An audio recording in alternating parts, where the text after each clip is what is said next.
Readings of Almighty God's Words. Exposing Antichrists. Item 5. They mislead, draw in, threaten, and control people. 4. A dissection of how antichrists control people. Controlling people is one of the tactics employed by antichrists. How do they control people? Antichrists have more than one set of methods for controlling people. They have several. Have you ever experienced this? Some individuals may have never served as leaders, but they harbor a desire to control others. This is the makings of an antichrist. Regardless of their age, location, or circumstances, they want to exert control over people. Even in matters of eating, working, or in various areas of expertise or professional matters, they want people to listen to them, and they won't tolerate anyone who doesn't. They can't even control their desire to hold power within the church. They see this as fulfilling their responsibility and obligation, thinking that they're just pulling their own weight, without realizing that this is their ambition and desire, that it's their corrupt disposition. So, how does an antichrist control people? For example, when they are elected as leader, on the very first day, they start thinking, these people have irregular eating habits and daily routines. There's a lot of work to be done. Being a leader carries significant responsibilities. It's a heavy burden. The Antichrist spends the whole day locked in their room, writing 2 or 3 pages of material. What is in this material? Firstly, it has to do with eating. Meals must be taken at specific times, at specific locations, with specific quantities of food. Breakfast at 6:30 a.m., lunch at 12:30 p.m., and dinner at 6:30 p.m. Meals will be taken at these 3 times, not a minute earlier or later.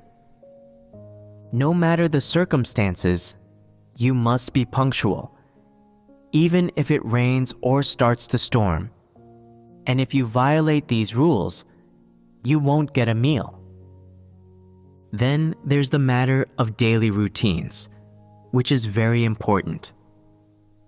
You must get out of bed at 6 a.m. every morning, no matter how late you went to sleep the previous night.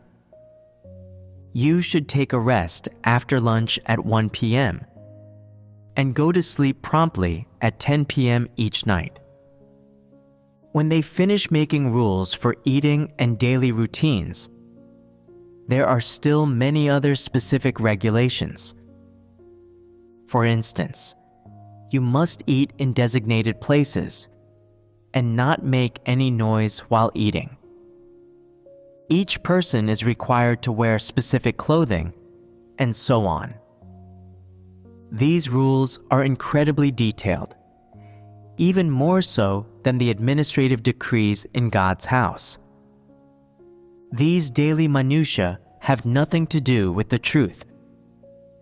As long as one's daily life and eating habits are structured and suitable, doing no harm to one's health, following this principle should suffice. There's no need for such detailed regulations. So why does the Antichrist create such detailed rules? They say, it's no good for people to be left unmanaged. These matters are never mentioned in God's words, and without these specific details, our lives will be undisciplined, lacking structure, and without any human likeness. Now that I'm the leader, you can all be remedied. You are no longer wandering sheep. There is someone to take care of you. Both the significant and insignificant matters of daily life, such as clothing, food, shelter, and transportation, have all been meticulously regulated. Then they share a secret with you, saying, God's words never mention these specific details of daily life. Just because God didn't speak on it doesn't mean we shouldn't know it. We humans have to take on the work of all these detailed matters God never talked about.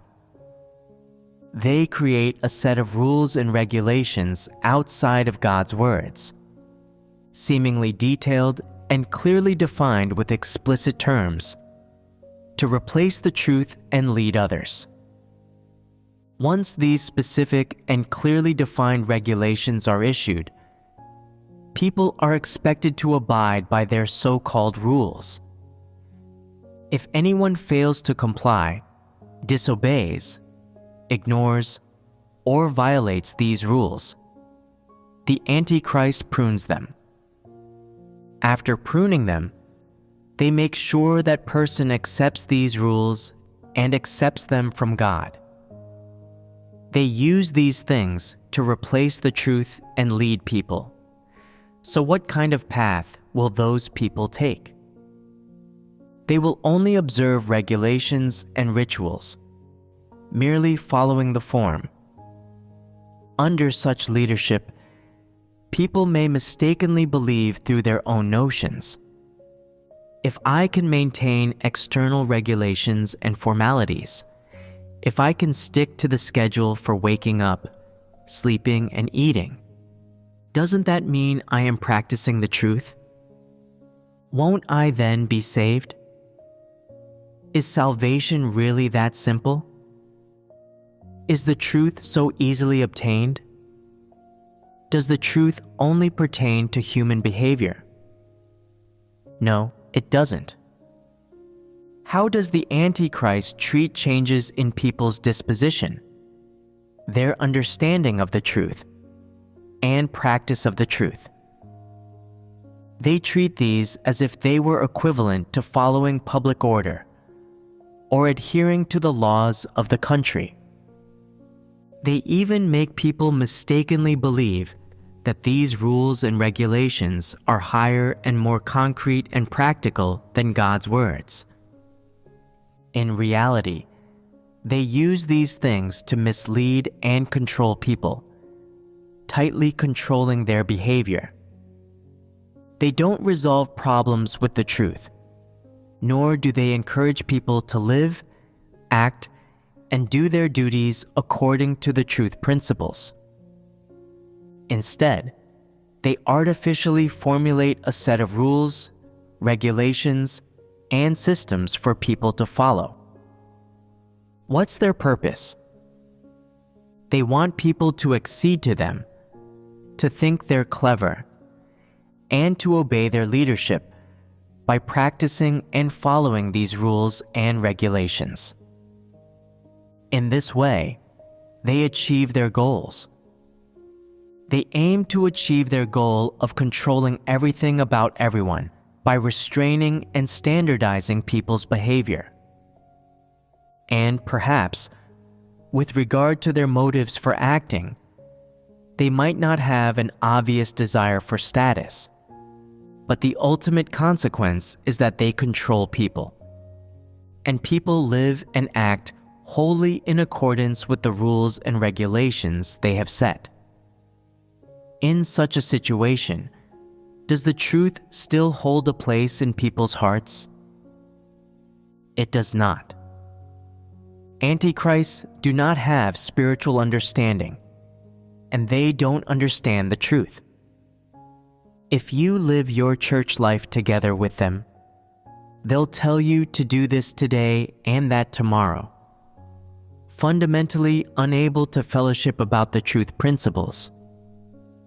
Instead, they'll just give you a bunch of regulations to follow. You may be all worn out from following them, but refusing to follow them is not an option. They won't let you act freely. This is one way antichrists control people. What does an antichrist primarily control in people? Their thoughts. That's correct. They mainly control people's thoughts. It's not just about controlling what people say and do. Under the pretext of fellowshipping about the truth, they use empty theories and clever sophistry to mislead you, with the aim of controlling your thoughts, making you obey them and follow their lead. This is what it means to mislead and control people. If you don't follow their instructions, you might feel as though you're going against the truth, and you may even feel indebted to them or like you cannot face them.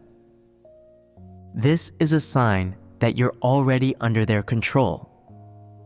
However, if you don't practice the truth or submit to God, do you feel indebted to God in your heart? If you don't, then you lack a conscience and humanity. If you can obey the Antichrist instead of practicing the truth, without any sense of unease in your heart or a guilty conscience, this means you're under their control. The most common phenomenon of the Antichrist's control is that within their sphere of authority, they alone have the final say. If they are not present, nobody dares to make decisions or settle a matter. Without them, others become like lost children, ignorant of how to pray, seek, or confer with each other, behaving like puppets or dead people.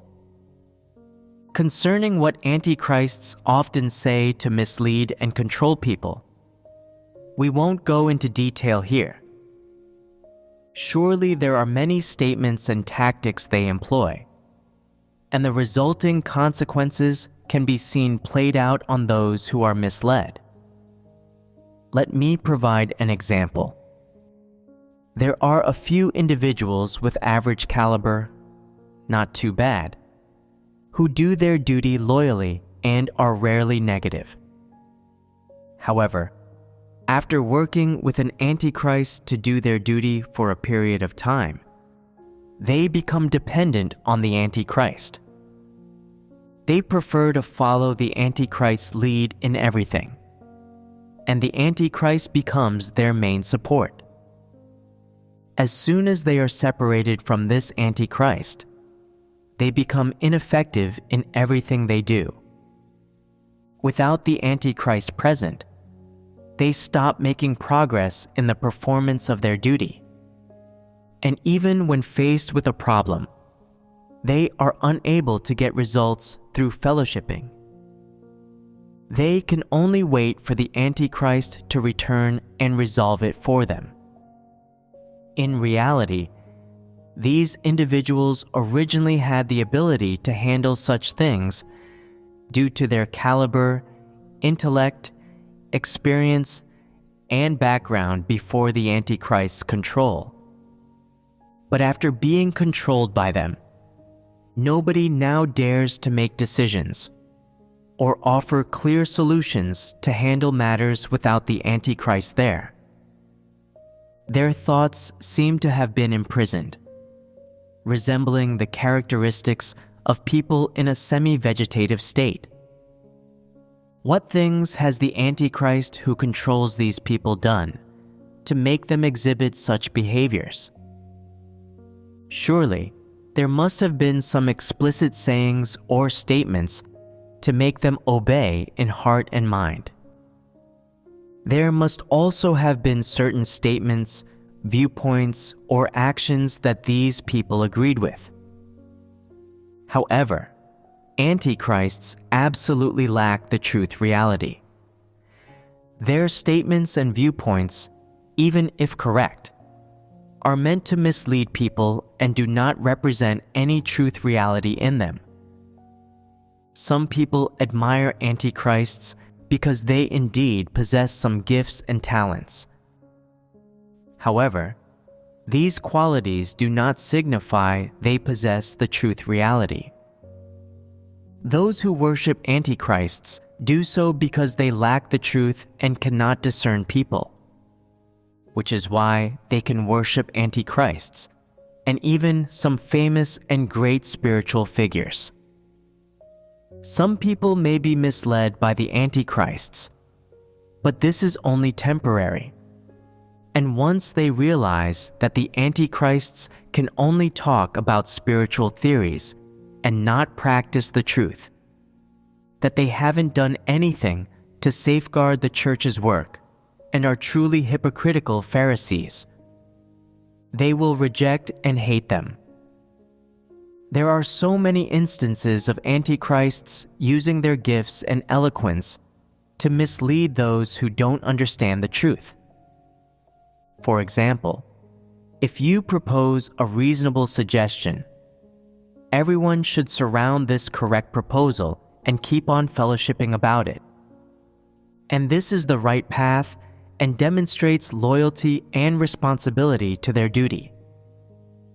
But in their heart, an antichrist thinks, "How come I didn't think of that proposal first?" They admit deep down that the proposal is right, but can they accept it? Due to their nature, they absolutely will not accept your correct suggestion. They will do everything possible to reject your proposal, then come up with an alternative plan to make you feel that your proposal is utterly unworkable, and their plan is better. They want you to feel that you can't do without them, and that only with them working can everyone be effective. Without them, no work can be done right, and everyone becomes worthless and can't get anything done. The Antichrist strategy is to always appear novel and unique and make grandiose claims. No matter how correct someone else's statements are, they will reject them. Even though other people's suggestions are consistent with their own ideas, if they weren't proposed by them first, they will never acknowledge or adopt them. Instead, they will do everything they can to belittle them, then negate and condemn them, persistently criticizing them until the person offering the suggestions feels that their ideas were wrong and admits their own mistake. Only then will the Antichrist finally let it go. Antichrists enjoy establishing themselves while belittling others, aiming to make others worship them and put them at the center. They allow only themselves to shine, while others can only stand in the background. Whatever they say or do is right, and whatever others say or do is wrong. They often put forward novel viewpoints to negate others' viewpoints and actions, finding fault with others' suggestions and disrupting and rejecting others' proposals. This way, other people must listen to them and act according to their plans. They use these methods and strategies to persistently deny you, attack you, and make you feel like you're incompetent, thereby making you increasingly more submissive to them, admiring them more and holding them in higher esteem. That way, you become thoroughly controlled by them. This is the process through which antichrists subdue and control people. An antichrist employs various methods to mislead and control people. It's not a wink or a few words that make people follow them. It's not that simple at all. whether it's about controlling people or controlling one aspect of authority, such as personnel decisions, financial matters, or the final say. They will use different tactics, and they absolutely won't only do them on occasion, but will make a continuous effort to show themselves off and bear witness to themselves, until people admire and elect them, and then the authority is theirs. It took them a period of time to achieve this goal. Another method an antichrist uses to mislead and control people is to constantly show themselves off and get everyone to learn about them, and get more people to know about their contributions to God's house. For example, they might say, "I previously came up with some methods for spreading the gospel, and it has improved the effectiveness of spreading the gospel." Nowadays, some other churches are also adopting these methods.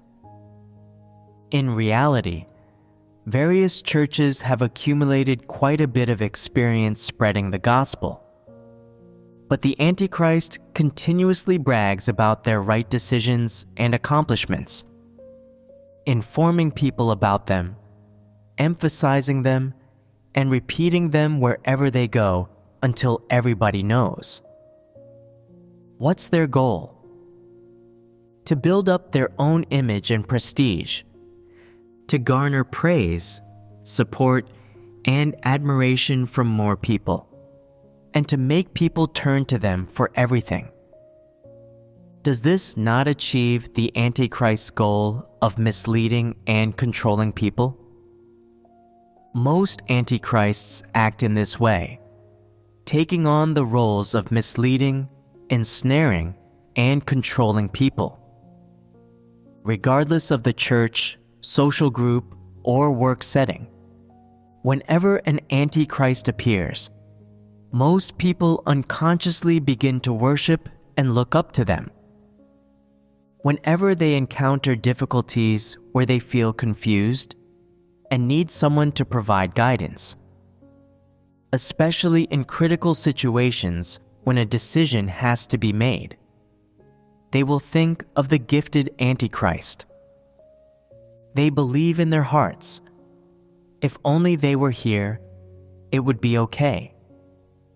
Only they can provide the advice and suggestions to help us surmount this difficulty.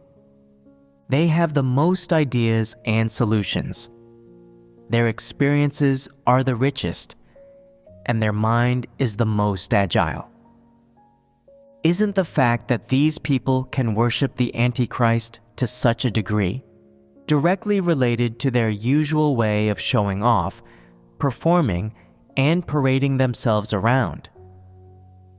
If they manifested soundness in their words and actions, if they were someone who put their head down and worked hard, if they spoke sparingly and worked diligently, never publicizing or showing off, much less boasting, then they wouldn't be able to mislead people and make them value and admire them. So why do certain people who are relatively honest and can practice the truth and work diligently rarely get elected as leaders and workers?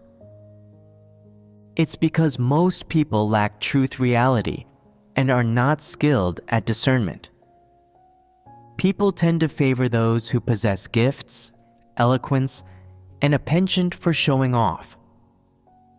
They are particularly envious and approving of such people, and they love interacting with them. Consequently, antichrists naturally become objects of worship and admiration for most people. Regardless, antichrists have a set of methods for controlling people, and they don't hesitate to invest time and energy into managing their status and their image in people's hearts, all with the ultimate goal of gaining control over them. What does an antichrist do before achieving this goal? What is their attitude towards status? It's not a regular fondness or envy. It's a long-term plan, a deliberate intent to obtain it. They attach particular importance to power and status, and see status as a prerequisite for achieving the goal of misleading and controlling people. Once they attain status, enjoying all of its benefits is a matter of course. Therefore, an antichrist's ability to mislead and control people is a result of diligent management. It's absolutely not that they take the path by chance. Everything they do is purposeful, premeditated, and carefully calculated. For antichrists, obtaining power and achieving their goal of controlling people is the prize. It is the outcome they most desire. Their pursuit of power and status is motivated, purposeful, intentional, and laboriously managed. That is, when they speak or act, they have a strong sense of purpose and intention, and their goal is especially defined. For example, they boast about having been a certain level of leader or worker, gained a certain number of people through spreading the gospel, or developed various classic methods for spreading the gospel. They show off their experiences and qualifications. What are their thoughts while they boast? What is their underlying motive? Don't they deliberate about what words they should use and how they should mix truth with falsehood? Their words are not haphazard. Everything they say has a purpose, and it absolutely isn't merely a matter of self-praise. Their words might come across as particularly measured and targeted, demonstrating a keen sense of propriety. For instance, if they encounter individuals who understand the truth, their hearts are on the alert. They won't casually say or do things in their presence, fearing that they will be discerned. They'll be more disciplined. However, if they are dealing with new believers or ordinary believers, they'll carefully consider what to say to these individuals. If they are dealing with leaders and workers, they'll contemplate what to say to this group. If they are dealing with those who understand professional knowledge, they'll consider what to say to these people. They are particularly astute in external matters, knowing whom to address with what words and how to convey their message effectively. They are especially clear about all this. In other words, antichrists always carry certain intentions when they act. Their words, actions, and conduct, even the specific wording they choose while speaking, are intentional. They are not acting out of momentary revelation of corruption, small stature, foolishness, or ignorance, spouting nonsense wherever they go. This is not the way it is at all. By examining their methods, their way of doing things, and their choice of words, antichrists appear quite enigmatic and wicked. For the sake of their own status and to achieve their goal of controlling people, they seize every opportunity to show off, to make use of every little bit, and they won't miss a single chance. Tell me, would such people reveal these traits in front of me? Yes. Why do you say they would? Because their nature essence is to show off. Is showing off the end goal for an antichrist? What is their goal in showing off? They want to win status, and this is what they mean. Don't you know who I am? Look at the things I've done. It was me who did these good things. I made quite a few contributions to God's house. Now that you know, shouldn't you give me more significant work? Shouldn't you hold me in high regard? Shouldn't you rely on me in everything you do? Is this not deliberate? Antichrists want to control anyone, regardless of who they are. What's another term for control? Manipulate, toy with. They just want to govern you.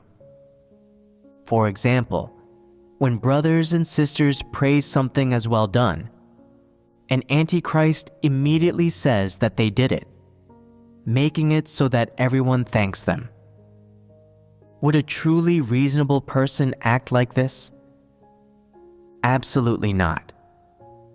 When antichrists do a little good, they want everybody to know about it, to hold them in high esteem and praise them. This satisfies them. No matter what they do, they wish to obtain people's compliments and worship, and they are willing to endure anything to get it. For the sake of status and power, antichrists won't let any opportunity to show off pass them by. Even if their showing off seems foolish, or their methods are crude and earn others' contempt, they still won't pass on such chances. Similarly, they employ any means necessary to achieve their goal of controlling people, and spare no effort to accomplish this.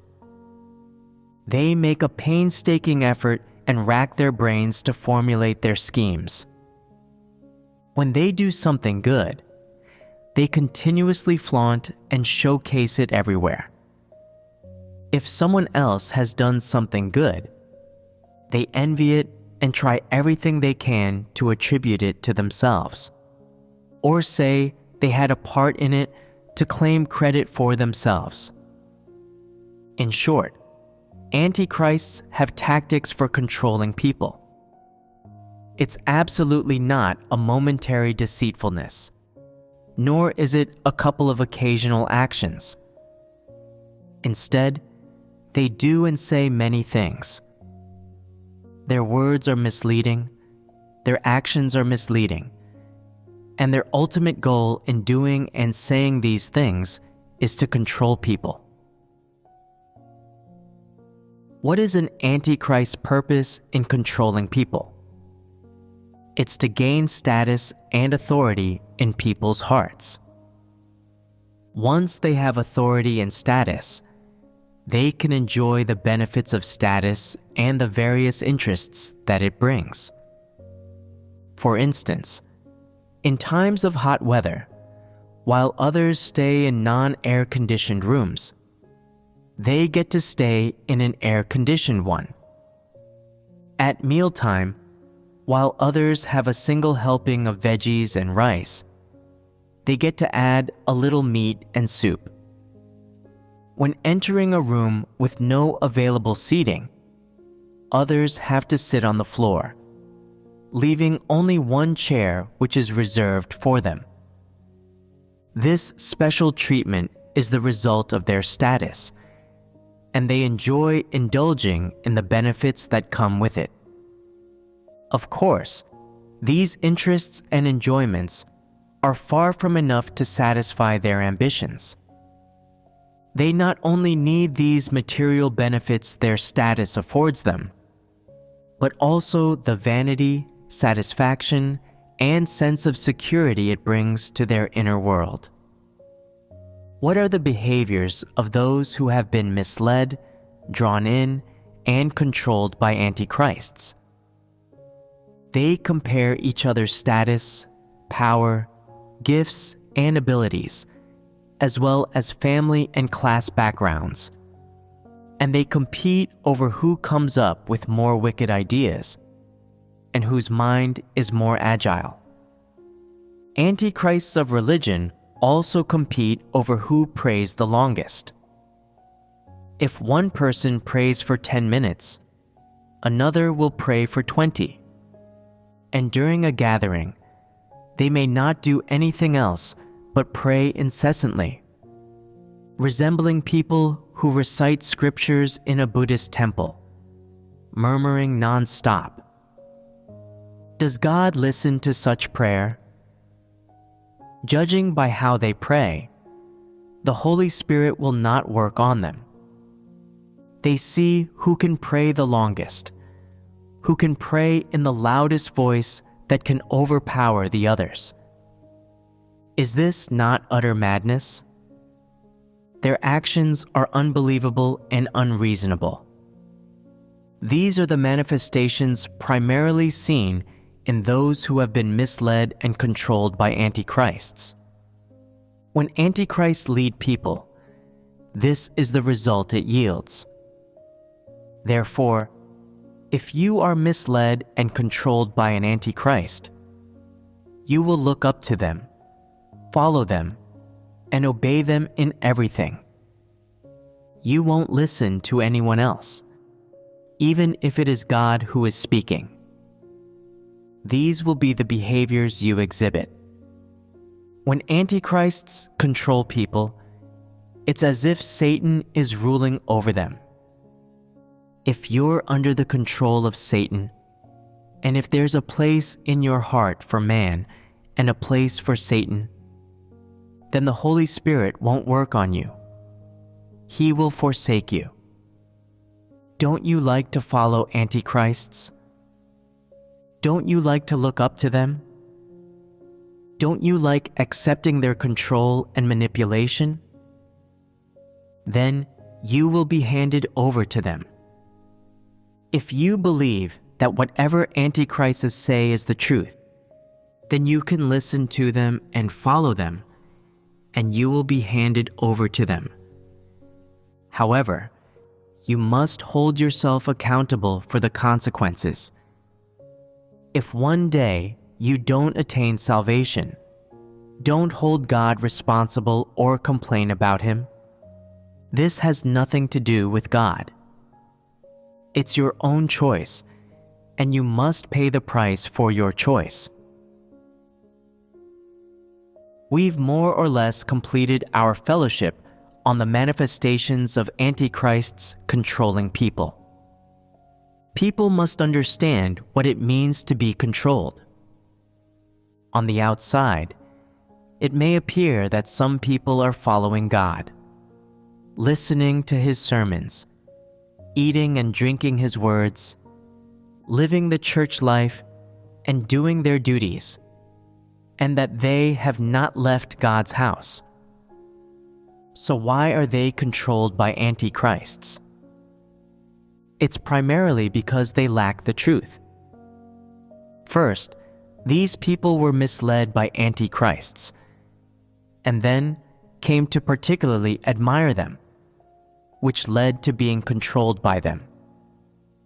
What does it mean to be controlled? It means being swayed and bound by them. Even though you're doing your duties, while seeking the truth principles in the performance of duty, you are misled by antichrists. The more their statements and viewpoints align with your own notions and imaginings, the more you consider them correct and in line with the truth, and you stop seeking the truth principles, are no longer willing to think independently, and no longer base your practice on God's words. You believe that Antichrist's viewpoints aren't mistaken at all, and you wholeheartedly confirm them. Once this is the case, if you truly practice in accordance with God's words, you feel uneasy and unsettled. You feel that you have let down the antichrists and that you absolutely cannot act this way.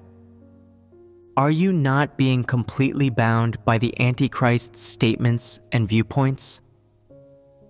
When you do things, you do not know how to judge, seek, or abide based on God's words. You do not know how to do so, nor do you dare to do it. Why don't you know how? And why don't you dare? The antichrists haven't spoken up yet. They haven't given you a decision or reached a conclusion. And they haven't told you the outcome or pointed you in any direction. That's why you do not dare to act according to your comprehension. And you're afraid of going the wrong way, of doing something wrong. Are you not being controlled? Why are you always so fearful? Were God's words really not clear? Did God's words fail to tell you the principles or tell you what to do? Why do you ignore God's words and insist on listening to antichrists? You are being misled and controlled by antichrists. For example, I told someone to build a wall, specifying its height, length, and location. Then an antichrist came and said, "This wall's height is okay, but there's a problem here. If you build it like this, will it collapse when the wind blows?" Upon hearing this, the person said, "That's a good point. Could it collapse?" God didn't say, so I won't build it yet. When I checked on them later, I asked, "Why haven't you built the wall?" Several days have passed, yet it still hasn't been built. Are you not delaying matters? They replied that someone had raised concerns about the wall getting blown over by the wind. I told them to use a pillar for support if they were concerned about the wind, and they committed this to memory. Later, the Antichrist returned to disturb them, saying, "Is one pillar enough? Shouldn't you use two?" The person contemplated this, thinking that God had only said to use one pillar rather than two, and again, they did not know what to do. After being so misled and disturbed by the Antichrist, all the words I previously spoke were in vain, and they were unable to carry on with this task. Doesn't this equate to being controlled by the Antichrist? Who should they listen to in this matter? To God. Then why didn't they listen to God's words? Did they not want to listen? They wanted to, but they were misled by one of the Antichrist's heresies and fallacies. Once they were misled, they obeyed the Antichrist, which is equivalent to being hijacked by them. If their behavior and thoughts are bound and shackled by the Antichrist, they are under the Antichrist's control. Ultimately, this person didn't fulfill their duty, and they didn't submit to God or listen to His words. Who brought about this outcome? It was brought about by their ignorance and is inseparable from the misleading, disturbance, and control of the Antichrist. So, what does it mean that the Antichrist interfered like this? They wanted to demonstrate their brilliance, and what they were really saying was, "Why did you blindly listen to God when He told you to build this wall here? Why is your thought process so simple? If you build the wall here, won't it collapse as soon as the wind starts blowing?" Listening to God is not as accurate as listening to me. You have to listen to me. If you listen to me, I'll be pleased. But if you listen to God, that won't sit well with me, and I won't be pleased. It won't do for you to listen to God. Where would that leave me? They didn't say this directly. They interfered and deliberately stirred things up.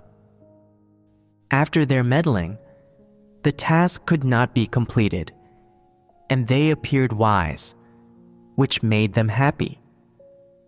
When God instructs someone to build a wall, the person should promptly build it. But now the result is that the wall wasn't built. Who caused this result? It was caused by the Antichrist. This person was misled, disturbed, and controlled by the Antichrist.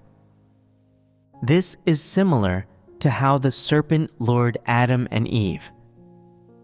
God told Adam and Eve, "Of the tree of the knowledge of good and evil, you shall not eat of it, for in the day that you eat thereof, you shall surely die." Are these words of God the truth? They are the truth, and you don't need to understand their significance. You just need to listen and submit. Regardless of the situation, God's word cannot change. And if God wants you to do something, then do it. Don't analyze it. Even if you don't understand it, you must know that God's word is right. You must understand this definition in your heart. In other words, you must know this truth first and foremost. Whether God's words align with your own notions or not, whether you understand them or not, and no matter how muddle-headed you may get, you must hold on to His words. This is your responsibility and duty. Once you've set your mind to this, what should you do when Satan comes again to seduce you? You should hold fast to God's words and follow His way. This is the foremost principle. Ignore what Satan says. What was the final result of Adam and Eve listening to the serpent's words? They were misled and controlled by Satan. With just one phrase of specious, vague, and devilish words, Satan managed to sway and control the behavior of Adam and Eve. This was a result that God did not want to see. What was the serpent's purpose in saying those words? Through these words, it wanted to jumble up people's thoughts, sway their behavior, and make them stop listening to and forsake God's words. Once this active thought was planted in people's heads, they followed the indicated path. What was Satan's purpose? It was to say, "Don't listen to what God says. You have to listen to me. You have to eat this fruit." God told them not to eat it, while Satan told them to eat it. In the end, did Adam and Eve eat the fruit? They did. This is how Satan controlled people. When you listen to an antichrist's devilish words, you can become disoriented and lose your bearings, and you are liable to not heed God's words.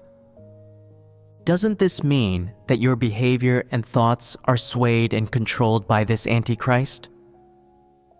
This is the meaning of control. Have you ever encountered such situations? Some ill-intentioned people see that you are completing a task without a hitch and about to achieve results, about to make yourself seen, and they realize that they won't have much involvement in this matter. If you are seen, they won't be. So they put forward seemingly plausible viewpoints or questions to mislead, disturb, and control you. As a result, you become muddle-headed, thinking their words also make sense. You don't know what to do anymore and cannot proceed with your duty, so you halt it. Isn't this foolish? Initially, when you had not yet been misled, you were quite clear-headed and knew what to do. But as soon as the Antichrist disturbed you, you got mixed up and did not know how to handle things appropriately. What's the issue here? People who are easily misled and controlled by antichrists or Satan are ignorant and muddled individuals. Regarding the manifestations of how antichrists mislead and control people, has our fellowship been specific enough? You should be able to understand, and when things befall you, you should compare them against various truths in order to reflect on your words, your actions, and your essence. Simultaneously, you should try to understand and discern the people, events, and things around you to gain a clearer understanding of the truth and a more accurate understanding of the nature essences of different people. Nowadays, many of you have just come into contact with the specific states and manifestations of various truths. Why do I say that you've just come into contact with them? It is because you've just come to understand some details, but there's still a distance to go before true entry. Understanding doesn't equate to entry. When you understand, it only means that in your mind, your understanding of the concepts and definitions of these matters is relatively accurate and more consistent with the truth. But you are still far from personal entry. Understanding, recognition, and being able to link these matters to your state and to the people, events, and things around you doesn't mean that you have entry. These are two separate things. For a person to be saved and achieve dispositional change, it begins with understanding all the various truths, and entering into the truth reality begins with practicing these truths. If you had a certain foundation in your understanding and entry into the various truths, then when I asked you for examples, you could immediately think of your own manifestations or some things you'd seen and experienced. This would make my fellowship much easier, and I wouldn't have to speak in such detail, because you would already have had experiences and could reach that level. However, when I ask you now, you have to think on the spot, and you also need to rifle through and search your memory. When I see that you don't know these things and have not experienced them for yourselves, I have to explain them in detail, clarify the central and core aspects and essential issues of these matters, and give you a basic understanding of the details of the various truths, so that you will not confuse conceptual aspects or definitional ones when you practice, and so that you won't mix apples and oranges or think that these things are too complex. You will be able to clearly differentiate between different aspects. This way, the next time I fellowship about these things, it will be easy. At present, you are still falling short, so I always have to explain them in detail. How much of the content of the fellowships at our gatherings can you ponder and digest? If it's only 10%, then you barely have any stature to speak of. And if it's 30%, then you've only understood some. If you reach 50%, you have a certain stature and entry. But if you can't reach that, you don't have any entry. You understand, don't you? If you still can't understand when I fellowship like this, it means your caliber is too low, and you have no way of understanding the truth. All right, that concludes our fellowship for today. See you next time.